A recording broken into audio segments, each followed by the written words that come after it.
Order. Questions to the Prime Minister, Mr. Martin Horwood. Mr. Speaker.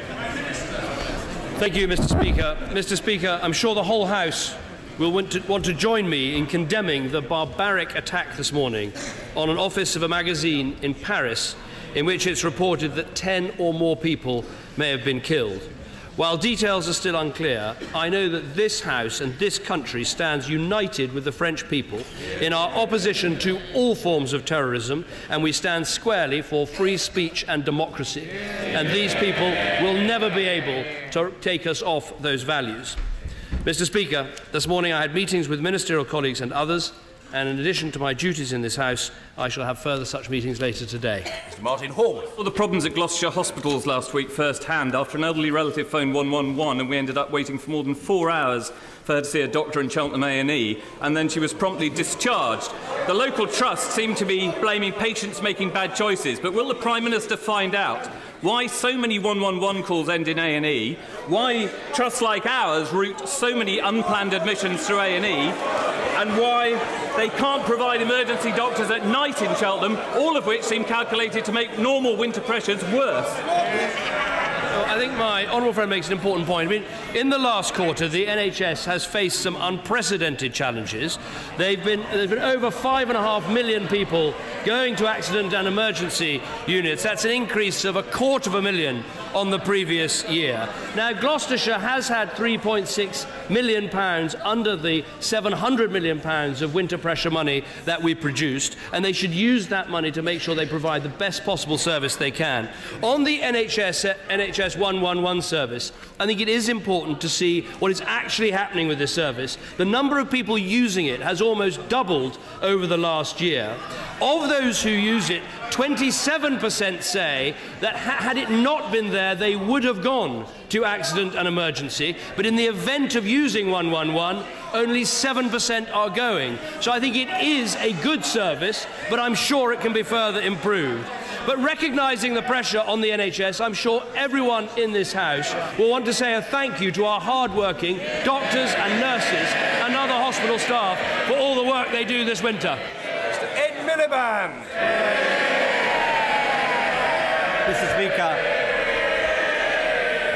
I join the Prime Minister in expressing horror and outrage about the unfolding events in Paris.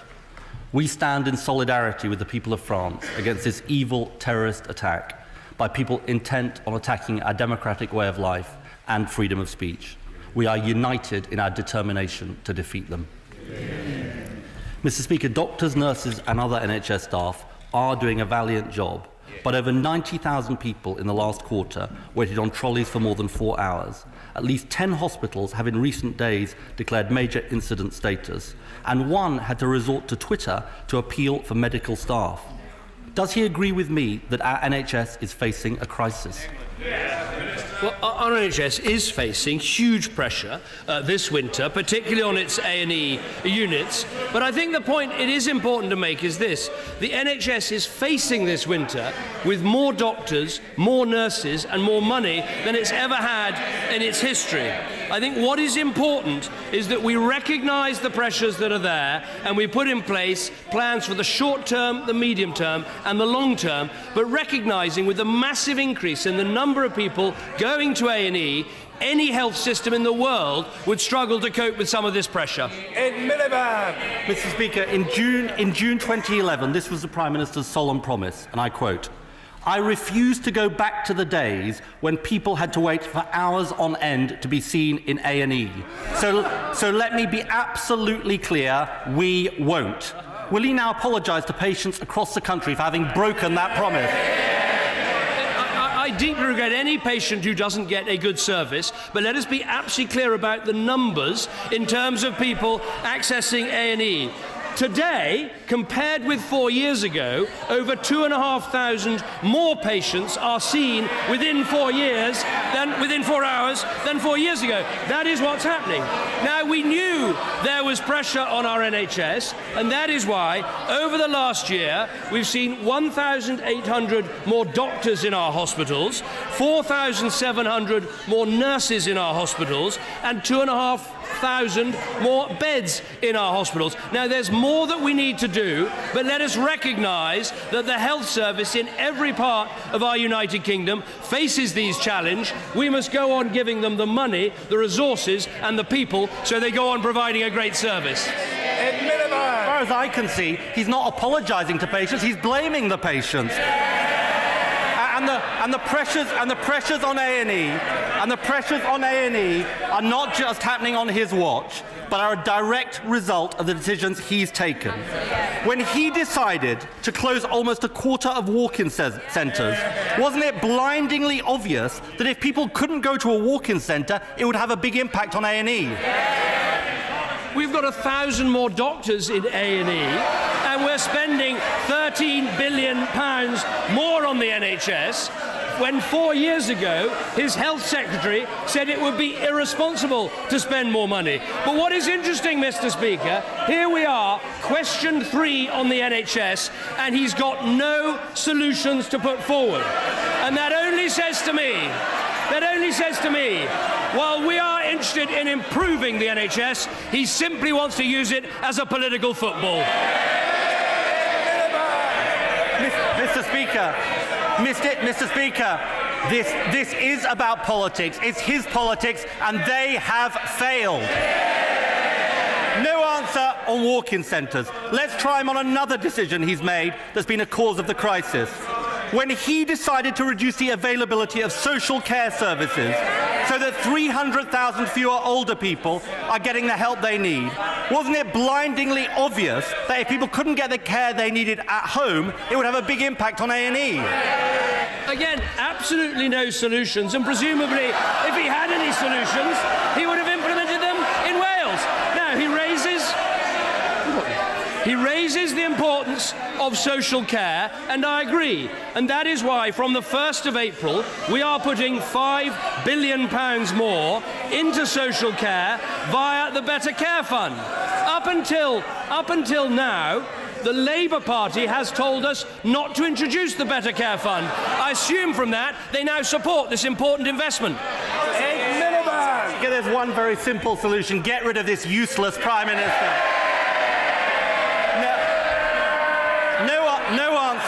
No answer on care. No answer on care for the elderly. No answer on care for the elderly. When he decided, next thing that he did, when he decided to ignore the pleas of doctors, nurses and patients and plough ahead with his damaging top-down reorganisation, wasn't it blindingly obvious that if you divert £3 billion out of patient care, it would have a big impact on A&E? Our changes have cut bureaucracy and saved £4.9 billion. That is why there are 9,000 more doctors, there are 3,000 more nurses, there are 6 million more people getting inpatient appointments. But you can see it as plain. There's too much noise in the chamber on both sides. The Prime Minister's answers must be heard. The Prime Minister.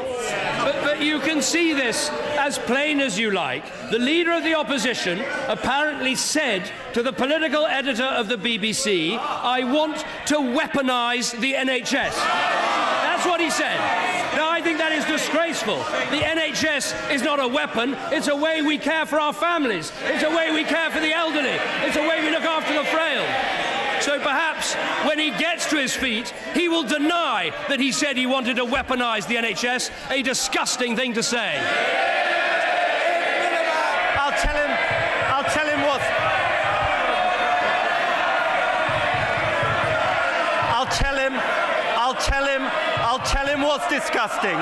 tell him what's disgusting.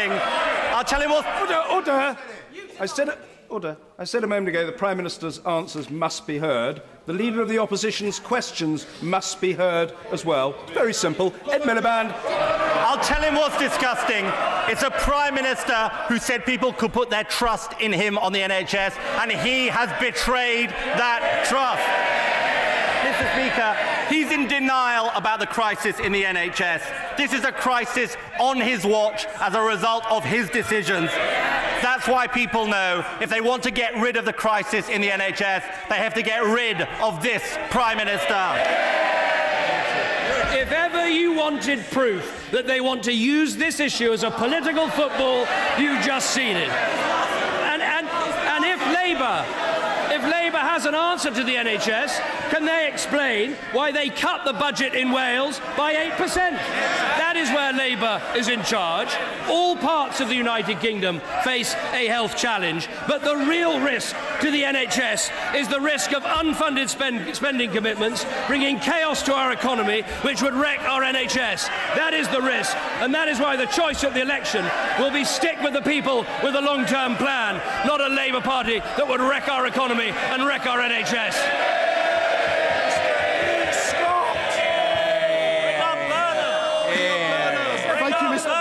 Thank you, Mr. Speaker. Does the Prime Minister agree with my constituent who contacted me at the weekend asking to join us and also saying that the only people fit to run our economy are the Prime Minister and the Chancellor? The surprise was that the gentleman was the ex-chairman of Ilford North Labour Party.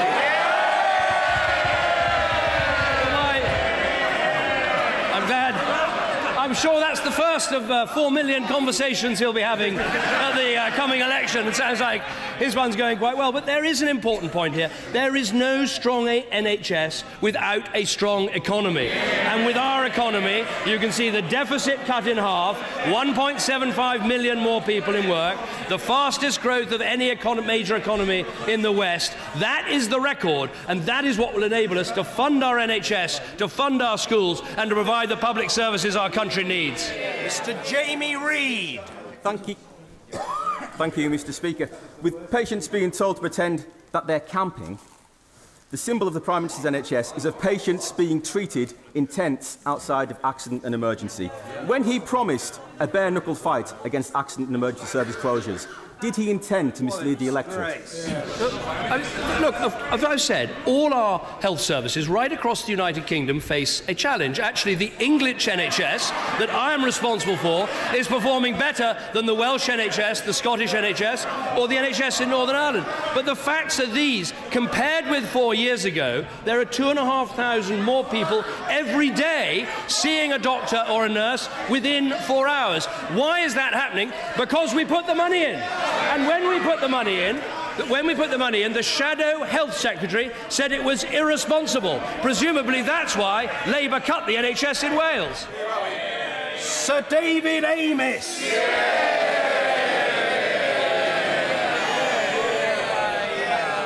I thank the House for that reception that more than compensates for my neither having been a Duke or an Earl. Later today, the second edition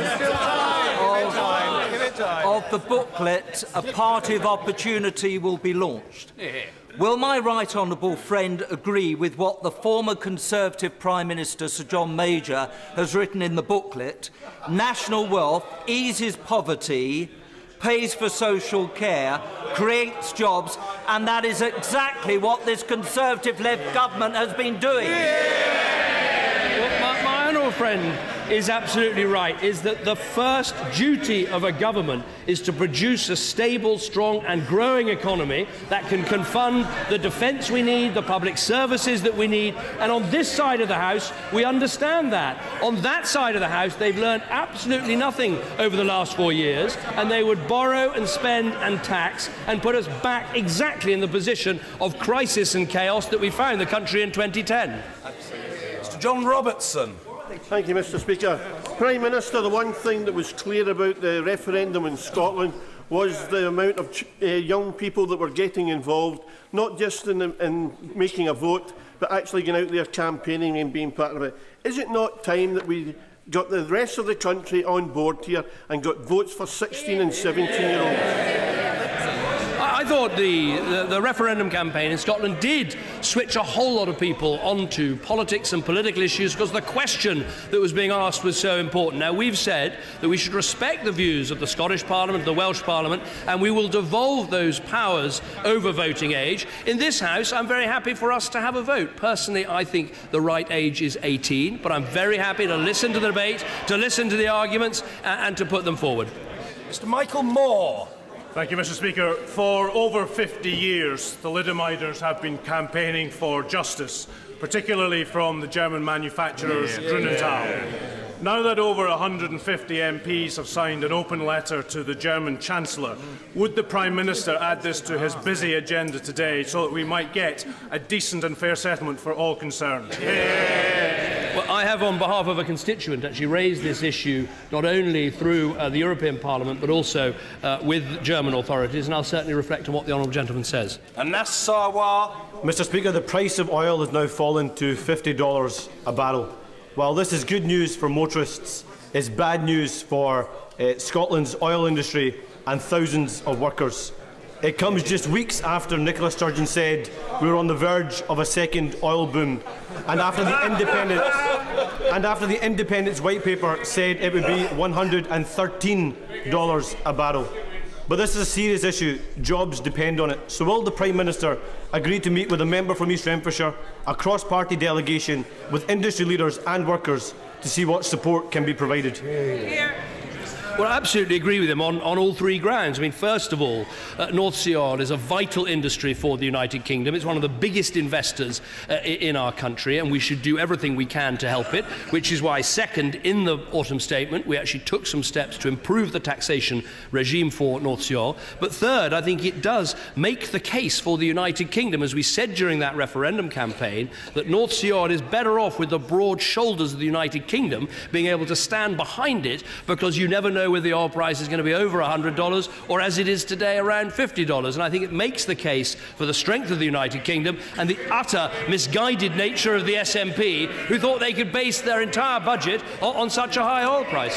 Henry Smith. Mr. Speaker, latest ONS figures show that youth unemployment in Crawley is at the lowest level since records began.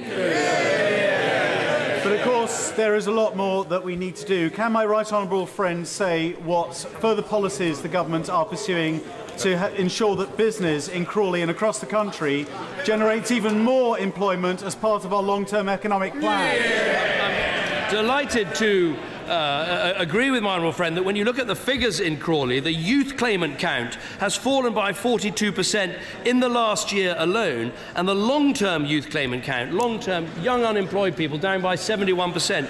He asked what more we can do. Well, we're cutting the jobs tax of small businesses and charities by £2,000. We're abolishing national insurance contributions for those who employ the under-21s. We're extending the doubling of small business rate relief, and of course we've cut corporation tax, including for small firms. Start-up loans are being offered right around the country, including to those in Crawley who are taking this up, and I think this government has a real claim to say it's the most friendly to start-ups and entrepreneurs and small businesses that we've ever had in our country. Virendra Sharma. Thank you, Mr. Speaker. Throughout the Christmas period, NHS staff have worked tirelessly to see the patients they can. But increased waiting time at GP surgeries have meant more and more people forced to use A&E. Why doesn't the Prime Minister accept the Labour's plan to employ 8,000 additional GPs is desperately needed and would make a real difference to the lives of my constituents? Well, from the last 24 hours, what I can read, Labour's plan is to tax people in London and to spend all the money in Scotland, is what I've... and I look forward to how he's going to explain that to his constituents in Ealing. But there's a serious point. There's a serious point to the honourable gentleman, which is obviously the health service has changed in Ealing, and obviously we've now got in Hammersmith and Central Middlesex, they've both got GP-led urgent care centres that are open 24 hours a day. So far they're seeing over 400 patients a day, and 99% of those patients are seen within 4 hours, and obviously you've got the expansion of the A&E unit at Northwick Park Hospital. But I think this goes to the point that we need to make sure that the 111 service is really helping to spread the information to people who need care about where they can best get it. Martin Vickers. Thank you, Mr. Speaker. The government has repeatedly highlighted the importance of northern Lincolnshire and the wider Humber area to the offshore renewables sector. Would my right honourable friend agree that the recent announcement of the establishment of a National College for Wind Energy, a UTC in Scunthorpe, and further expansion of local existing training facilities cement the opportunities for local people to benefit from the industry, boost the local economy, and highlight the importance of northern Lincolnshire to the northern powerhouse? No, well, my honourable friend is a real champion for North Lincolnshire and for Humberside in general, and we are determined that this recovery is going to be different from previous recoveries, and we're going to see growth in jobs and investment right across our country. That's why he and others with me have been working hard to bring investment to the Humber, including, of course, the vital Siemens plant. That's why we've seen employment go up, we've seen unemployment come down, and because of the local growth deals agreed in July, the Humber Local Enterprise Partnership has got over £100 million for local projects, which should create up to 9,000 jobs and allow more than 5,000 homes to be built. So we're determined to see recovery embed right across the country. Mr. Speaker, I am proud of the NHS in the North East, but not one hospital trust is meeting the government's own scaled-back targets for treatment in A&E. Not one. But the Prime Minister prefers to focus on a top-down reorganisation of the NHS, breaking it up for the benefit of his buddies, putting competition before care and profit before people.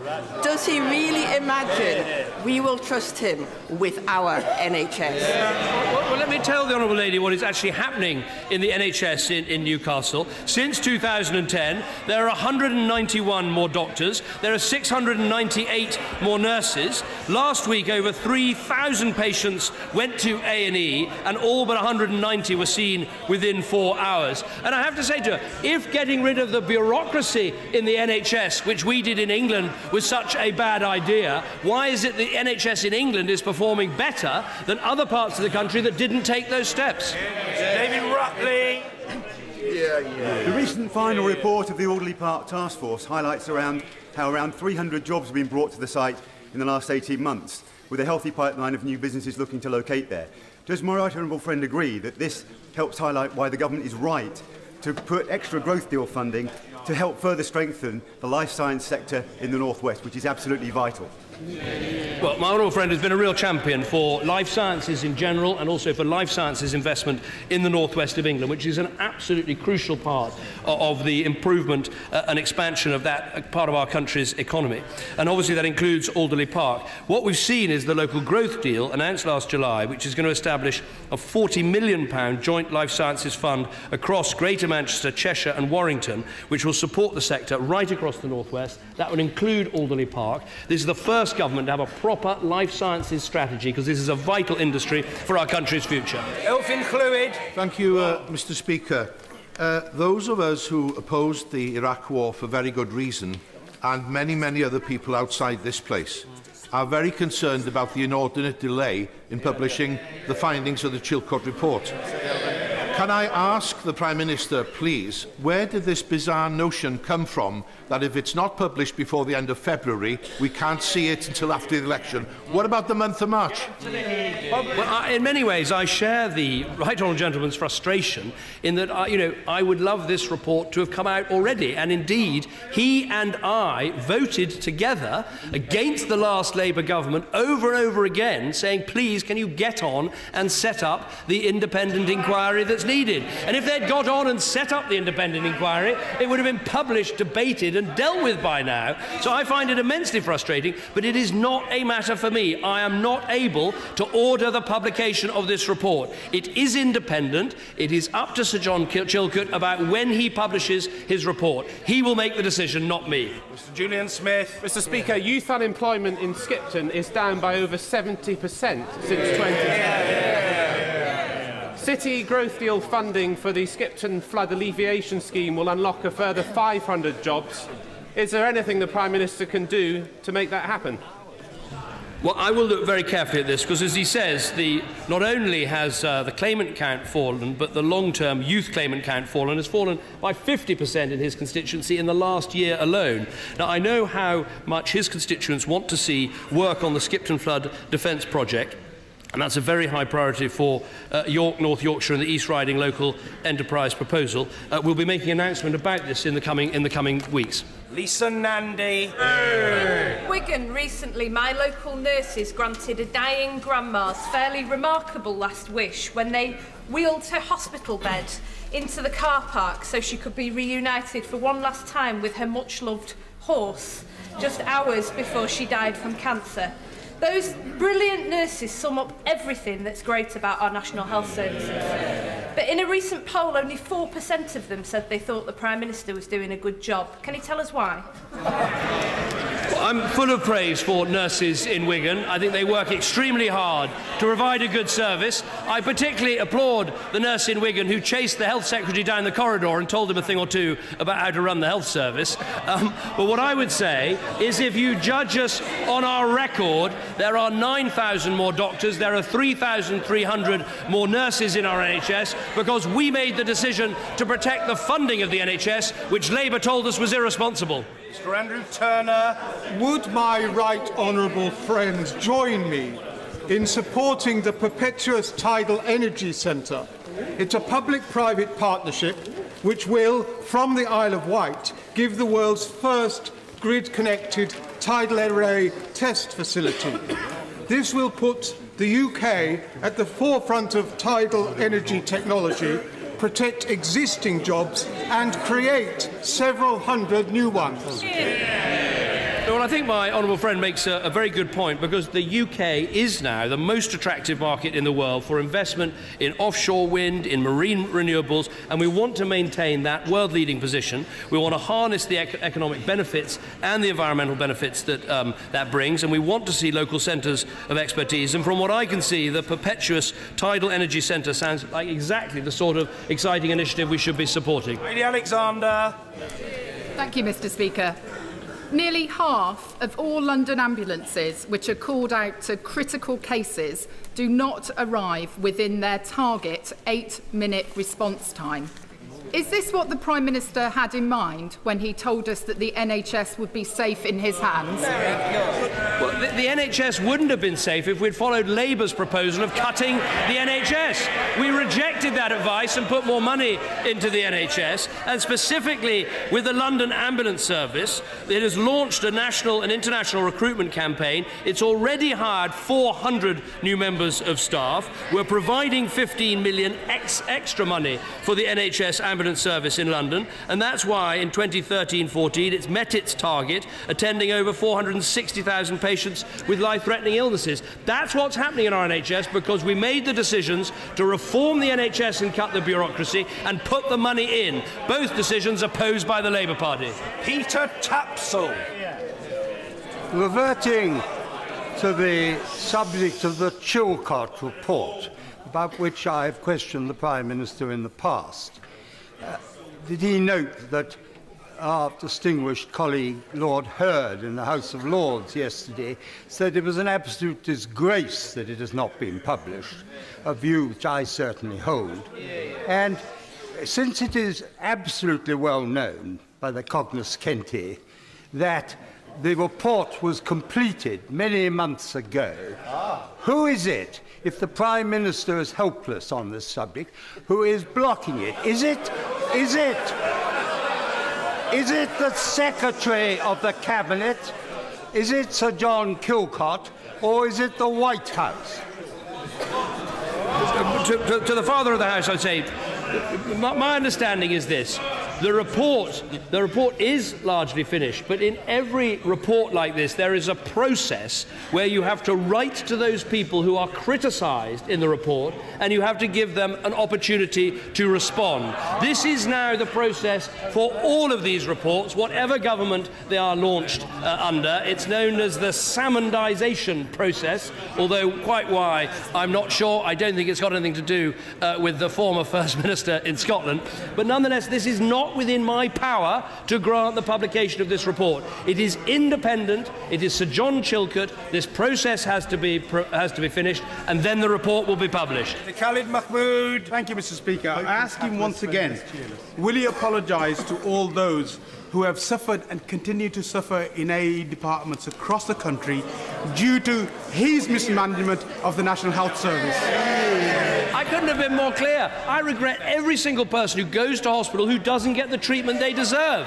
But our responsibility is to put in the money, which we're doing, to provide the extra staff, which is happening, to have a proper plan for joining up health and social care, which we're doing, and then to fund the Simon Stevens plan, which is the right long-term answer for our health service. But, Mr. Speaker, people around the country would have been able to see there is one part of this House of Commons working to improve our NHS for all its users.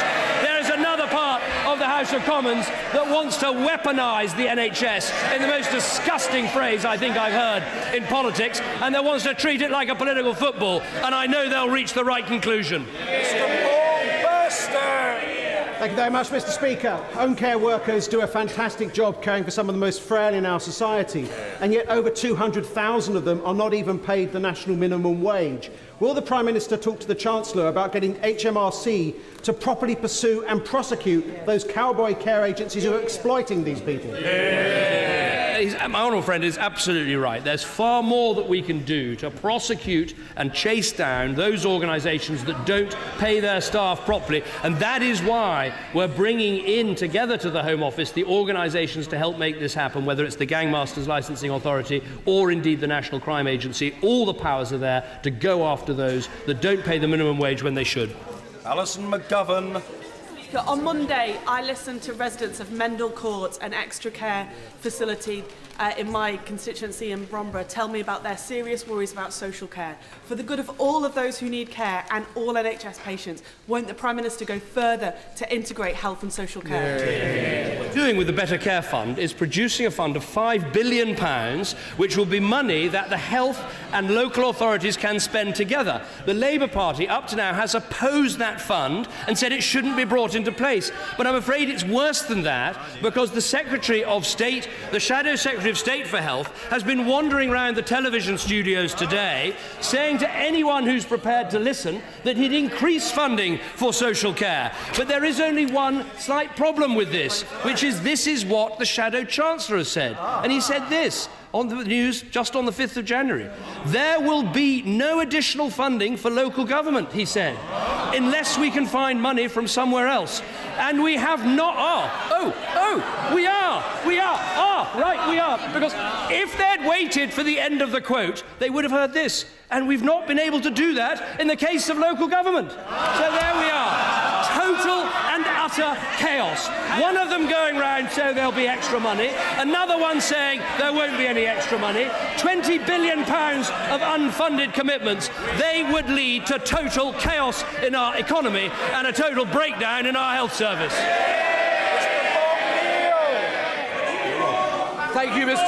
Thank you, Mr. Speaker. Will the Prime Minister update the House on the future arrangements for the upkeep of the Royal Air Force Memorial Chapel at Biggin Hill, the iconic former Battle of Britain airfield? I can absolutely confirm to the House that this chapel will be preserved for future generations, as we've always recognised its importance and its rich heritage. I think in all the great moments of British history, it is possibly the case that the Battle of Britain 1940 stands out as one of the most important times there have been. So we will protect this chapel and do whatever it takes to protect it for future generations. Last but not least, Sir Gerald Kaufman.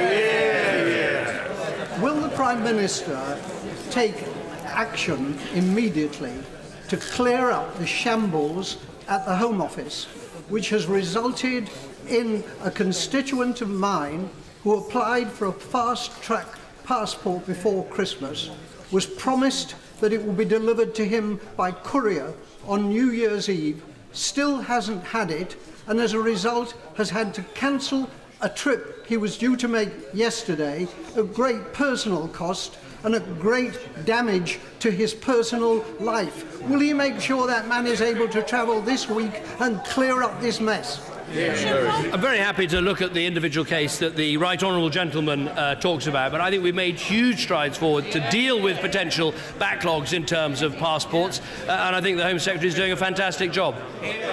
Order.